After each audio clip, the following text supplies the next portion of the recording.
শীত গ্রীষ্ম বর্ষায় স্কুল কলেজে যেতে পারে আর আপনারা যাতে চলাচল করতে পারেন সেই জন্য আমরা রাস্তাঘাটের উন্নয়ন বলেন, মসজিদ বলেন, মন্দির বলেন, গির্জা বলেন, প্যাগোডা বলেন, প্রত্যেকটার যথাযথ উন্নয়ন।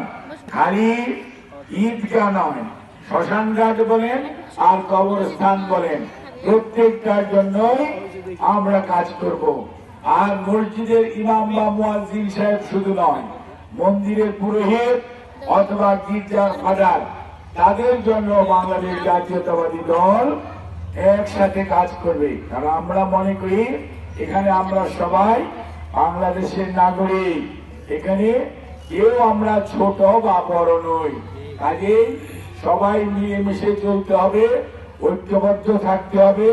কোন ধরনের চাঁদাবাজি, সন্ত্রাসী, বিশৃঙ্খলা, আইন শৃঙ্খলার অবনতি করার চেষ্টা করা কাউকেই করতে দেওয়া হবে না। এবং টাকার বিনিময়ে চাকরি মানে দুর্নীতি কাউকে ইনশাআল্লাহ করতে দেওয়া হবে না।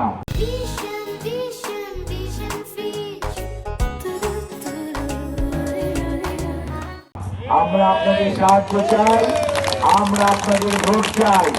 আপনারা বিএনপির পাশে দাঁড়ান, ধানের শীষের পক্ষে দাঁড়ান, তারেক রহমানের হাতকে শক্তিশালী করুন।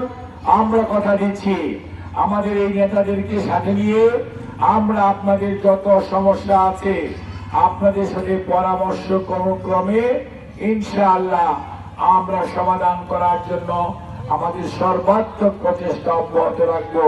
কিন্তু যাই কিছুই করতে চাই, 12 তারিখে যদি আপনি ভোট না দেন তাহলে আমরা কিছুই করতে পারবো না। উপরে আল্লাহ, নিচে এই দেশের মালিক হলেন আপনারা। 12 তারিখে আপনারা যদি ধানের শীষের পক্ষে রায় দেন তাহলেই কেবল বিএনপি, তারেক রহমান এবং আমি এবং আমরা আপনাদের পাশে দাঁড়ানোর সুযোগ পাবো।